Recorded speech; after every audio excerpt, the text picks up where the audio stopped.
India and Pakistan మధ్య ఎప్పటినుంచో wars జరుగుతున్నాయి. ఆ విషయం మనందరికీ తెలిసిందే. గొడవ ఎక్కడ స్టార్ట్ అయింది? అండ్ ఎందుకు స్టార్ట్ అయింది? ఇప్పుడు ప్రెజెంట్ సిట్యుయేషన్ ఏంటి? ఈ వీడియోలో తెలుసుకుందాం. ఇండియా అండ్ పాకిస్తాన్ విడిపోయిన తర్వాత పాకిస్తాన్ వాళ్ళు ఎంతో బాధకు గురయ్యారు. అయినప్పటి నుంచి మన ఇండియా, పాకిస్తాన్, కాశ్మీర్ మాదంటే మాది, మాదంటే మాది అని ఎప్పటినుండో గొడవ పడుతూనే ఉన్నాయి. ఇండియా అండ్ పాకిస్తాన్ మధ్య జరుగుతున్న వార్‌లో కాశ్మీర్ చివరికి 2 భాగాలుగా విడిపోయింది. ఇప్పుడు కాశ్మీర్ ఇండియాకి అత్యంత చివరి భాగంలో ఉంది. కానీ కాశ్మీర్‌లో సగ భాగం అంతా పాకిస్తాన్ వాళ్ళు తన గుప్పెట్లో పెట్టుకున్నారు. కాబట్టి ఇప్పుడు అసలు 1947లో ఏం జరిగింది? కాశ్మీర్ విషయంలో పూర్తి హక్కులు ఏ దేశానికున్నాయి? ఈ వీడియోలో తెలుసుకుందాం. వార్ ఎలా స్టార్ట్ అయింది? బ్రిటిషర్స్ వెళ్ళిపోయిన తర్వాత 1947లో ఇండియా, పాకిస్తాన్ సెపరేట్ అయ్యింది. అప్పుడు జమ్మూ కాశ్మీర్ ప్రిన్స్లీ స్టేట్‌ని తీసుకొని కొత్త గొడవ స్టార్ట్ చేశారు. కాశ్మీర్ మహారాజ్ హరి సింగ్ ఫస్ట్ ఇండిపెండెంట్‌గా ఉండాలని డిసైడ్ అయ్యారు. అందరూ ఒకలా ఉండరు కదా!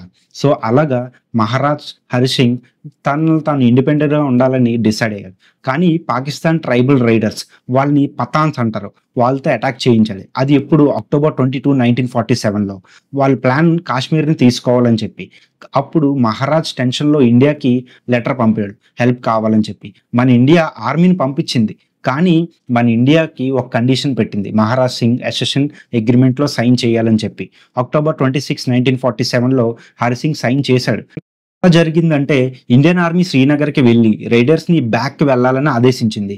యూరి, బర్ముల్లా లాంటి ఏరియాస్‌ని రీక్యాప్చర్ చేశారు. బట్ పాకిస్తాన్ రెగ్యులర్ ఆర్మీ కూడా ఇన్వాల్వ్ అయ్యింది. కానీ అఫీషియల్‌గా యాక్సెప్ట్ చేయలేదు. 1948 ఎండింగ్‌కి ఇండియా బాగా అడ్వాన్స్ అయింది. బట్ యూఎన్ సీజ్‌ఫైర్ కాల్ చేసింది. ఎప్పుడు? జాన్ 1, 1949లో. రిజల్ట్ ఏంటంటే కాశ్మీర్ డివైడ్ అయ్యింది. ఇండియా దగ్గర జమ్మూ, కాశ్మీర్ వ్యాలీ, లడఖ్. పాకిస్తాన్ దగ్గర పీఓకే అంటే సింపుల్‌గా Pakistan occupied Kashmir line of control దాన్ని ఎల్ఓసి అంటారు. ఈ 2 కూడా పాకిస్తాన్‌లో ఫార్మ్ అయ్యింది. వార్‌లో మన ఇండియన్ ఆర్మీ ఫుల్ ఫామ్‌లో ఉంది. పాకిస్తాన్ రైడర్స్‌ని కంప్లీట్‌గా డిమాలిష్ చేసింది. శ్రీనగర్‌ని కాపాడారు. కానీ పీఓకేని వదిలేశారు. అది కొంచెం మిస్టేక్ అయింది మనది. ఇంతటితో ఫస్ట్ వార్ ముగిసింది అనే లోపే సెకండ్ వార్ స్టార్ట్ అయిపోయింది. 1965 second Kashmir war. Kashmir issues ఇంకా సెటిల్ అవ్వలేదు. కానీ పాకిస్తాన్ ఆపరేషన్ గిల్బ్రత్ అని ప్లాన్ ఏసింది. మన ఇండియా అప్పుడు వీక్‌గా ఉంది. 1962 చైనా వార్ తర్వాత. 1965లో పాకిస్తాన్ ఇన్ఫిల్ట్రేటర్స్ జమ్మూలో చేరిపోయారు. లోకల్స్‌ని ఇండియా మీద కొంచెం ఉసుగొలిపి గొరిల్లా వార్ అన్నది స్టార్ట్ చేయాలని చూశారు. కానీ లోకల్స్ కాశ్మీర్ సపోర్ట్ ఇవ్వలేదు. ఇండియా ఆర్మీకి ఇన్ఫర్మేషన్ ఇచ్చారు. ఇండియా ఫుల్ జోష్‌లో పాకిస్తాన్ హజ్పీర్ పాస్‌ని క్యాప్చర్ చేసింది. కానీ ఇండియాలో కూడా లాహోర్ సెక్టార్‌లో అటాక్ చేసి ఇచ్గోల్ కెనాల్ దగ్గర రీచ్ అయ్యింది. ఎయిర్ ఫోర్స్ కూడా ఫుల్ యాక్టివ్‌లో ఉంది. Indian air force Pakistan air క్రాఫ్ట్‌ని కంప్లీట్‌గా డిమాలిష్ చేసింది. నేవీలో కూడా కరాచీ పోర్ట్ మీద రైడ్స్ చేసింది. 23, 1965లో యూఎన్ సీజ్‌ఫైర్ మళ్ళీ కాల్ చేసింది. సో, ఆ కాల్ తోటి వీళ్ళు ఒక అగ్రీమెంట్ తీసుకున్నారు. ఇప్పుడు 1966లో ఈ 2 కంట్రీస్ స్టేట్స్ క్యూ అంటే ప్రీ వార్ పొజిషన్స్‌కి వెళ్ళిపోయాయి. థర్డ్ వార్ వచ్చేసరికి 1971లో జరిగింది. ఇది బంగ్లాదేశ్ లిబరేషన్ వార్. ఈ వార్ చాలా స్పెషల్. ఈ వార్ ఇండియా, పాకిస్తాన్ హిస్టరీలో ఎపిక్ వార్. ఈస్ట్ పాకిస్తాన్ ఇప్పుడు ప్రస్తుతానికి మనం బంగ్లాదేశ్ అంటున్నాం. ఈ బెంగాలీస్ మీద వెస్ట్ పాకిస్తాన్ క్రిమినల్ యాక్ట్ చేసింది. ఆపరేషన్ సర్చ్ లైట్ అని జెనోసైడ్ స్టార్ట్ చేసింది. 1971లో లాక్స్ ఆఫ్ రిఫ్యూజీస్ బంగ్లాదేశ్ నుండి ఇండియాకి వచ్చేసారు. ఇందిరాగాంధీ మన ఐరన్ లేడీ ఫుల్ సపోర్ట్ ఇచ్చింది. ముక్తి బహిన్స్ అంటే బంగ్లాదేశ్ గొరిల్లాస్‌కి. బంగ్లాదేశీ వాళ్ళు మన ఇండియాకి రావడం జరిగిందో పాకిస్తాన్ టెన్షన్‌తో డిసెంబర్ 3, 1971లో ఇండియా మీద అటాక్ చేసింది వెస్ట్ ఫ్రంట్‌లో. కానీ ఇండియా ప్లాన్ రెడీగా పెట్టుకునే ఉంది. ఆ ఆపరేషన్ పేరే క్యాక్టస్ లిల్లీ. ఎలా జరిగిందంటే ఈస్టర్న్ ఫ్రంట్‌లో ఇండియన్ ఆర్మీ ముక్తి బహినీతో కలిసి ఢాకాకి వెళ్ళిపోయారు. జస్ట్ 13 డేస్‌లో ఈ ఫైట్ ఫినిష్ అయిపోయింది. ఓన్లీ 93,000 సోల్జర్స్ కెపాసిటీ తోటి మనం ఈ వార్ అన్నది గెలిచాం. వెస్టర్న్ ఫ్రంట్‌లో కూడా ఇండియా అడ్వాన్స్ చేసింది. కానీ మేజర్ ఫోకస్ అంతా కూడా ఈస్ట్‌లోనే. డిసెంబర్ 16, 1971లో పాకిస్తాన్ సరౌండర్ అయ్యింది. బంగ్లాదేశ్ బాన్ అయింది. షిమ్లా అగ్రీమెంట్ 1972లో ఇండియా కొంచెం వదిలేసింది. కానీ బంగ్లాదేశ్ మాత్రం ఒక వరల్డ్ మ్యాప్‌ని క్రియేట్ చేసుకుంది. గాంధీ గారు అప్పట్లో ఫుల్ మాస్ట్ చాలా సివియర్ యాక్షన్ డెసిషన్స్ తీసుకునేవారు. పాకిస్తాన్‌ని 2 భాగాలుగా తుక్కు చేసేశారు. మన ఆర్మీ వితిన్ 13 డేస్‌లోనే ఢాకాని కంప్లీట్‌గా డిమాలిష్ చేశారు.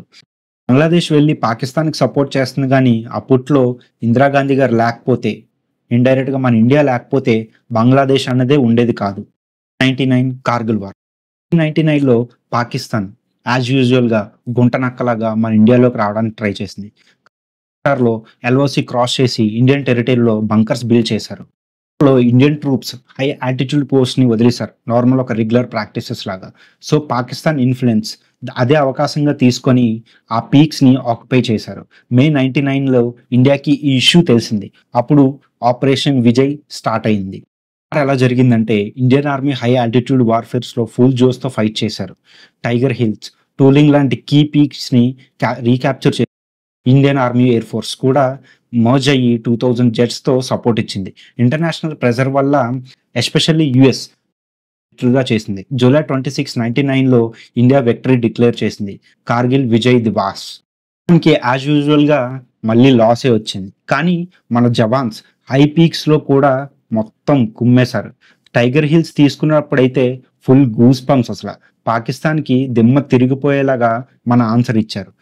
వార్స్ అన్నవి కూడా 1947, 1965, 1971, 1999లో మేజర్గా జరిగినవి. కానీ అప్పటి నుండి కూడా ఈ చిన్న చిన్న క్రాస్ బోర్డర్ టెన్షన్స్ ఉండేవి తప్ప అంత పెద్ద కాన్ఫ్లిక్ట్స్ అయితే లేవు. ఒకసారి సిలోచిన్ కాన్ఫ్లిక్ట్ 1984లో జరిగింది. World highest battle field.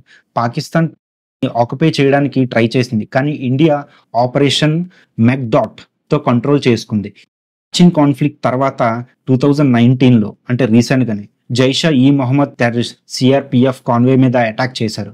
Almost మన ఇండియాలో ఉన్న 40 జవాన్స్ అక్కడికక్కడే చనిపోయారు. ఇండియా బాల్కోట్ ఎయిర్ స్ట్రైక్స్ తో రిటాలియేట్ చేసి పాకిస్తాన్ టెర్రరిస్ట్ క్యాంప్స్ ని బాంబ్ పెట్టి లేపేసింది. Next Sindoor 2025 recent ceasefire updates అయితే ఇండియా పాకిస్తాన్ టెన్షన్స్ లో ఇంకా కంటిన్యూ అవుతూనే ఉన్నాయి.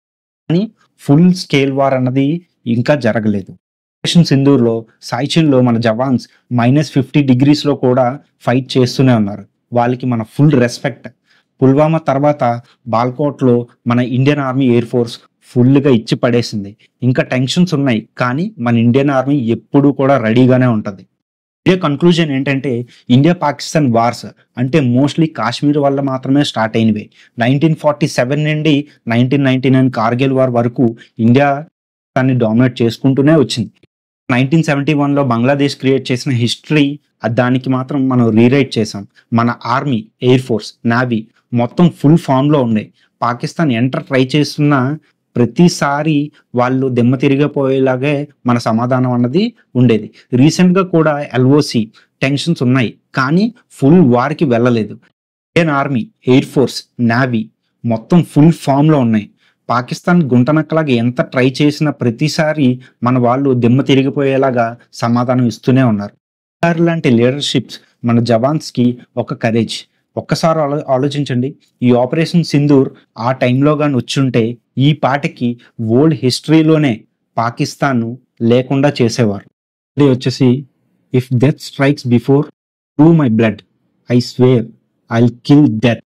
Taken from captain Manoj Pandey, కూడా కార్గిల్ వార్లో చనిపోయారు. రమిగోస్ ఇలాంటి ఇంట్రెస్టింగ్ ఫ్యాక్ట్స్ అంటే మన జియోపొలిటికల్ న్యూస్ జరిగినా మీ ముందుకు తీసుకురావడానికి ట్రై చేస్తాం. నాకు చిన్న బూస్టప్ ఇవ్వడానికి ఒక లైక్ చేయండి, ఒక షేర్ చేయండి, సబ్స్క్రైబ్ చేసుకోండి. వీలైతే నీ ఫ్రెండ్స్కి కూడా చెప్పండి. అంటిల్ దెన్, జై హింద్, జై తెలుగు.